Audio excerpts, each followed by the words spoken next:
જામનગરની જીજી હોસ્પિટલમાં આગનો બનાવ સામે આવ્યો છે, જેમાં જીજી હોસ્પિટલના આઈસીયુ વિભાગમાં આગ લાગવાની ઘટના બની છે। આ આગના બનાવને કારણે એક દર્દીના હાથમાં તેમજ માથાના ભાગમાં ઈજાઓ થઈ છે। આ આગ લાગી તે દરમિયાન વોર્ડમાં 15 દર્દીઓ સારવાર લઈ રહ્યા હતા, ત્યારે આ આગ લાગવાનું કારણ હાલ અકબંધ છે।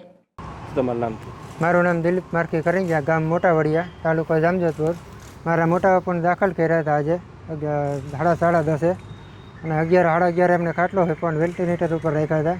વેન્ટિલેટર ખરાબ હોવા છતાં ડૉક્ટરે બદલાવ્યું નહીં, એમાં પૂછે મેરા રેખાની એમાં ચાલુ રાખ્યું અને મને કહે તમે નીચેથી બ્લડના સેમ્પલ લઈ આવવા અને પાછળ જ આવ્યો ને તો વેન્ટિલેટર ફાટતા આગ લાગી ગઈ। ડૉક્ટરનું કહેવું છે કે બીડી પીતા હતા, બીડી હાલમાં પીતા જ નહોતા।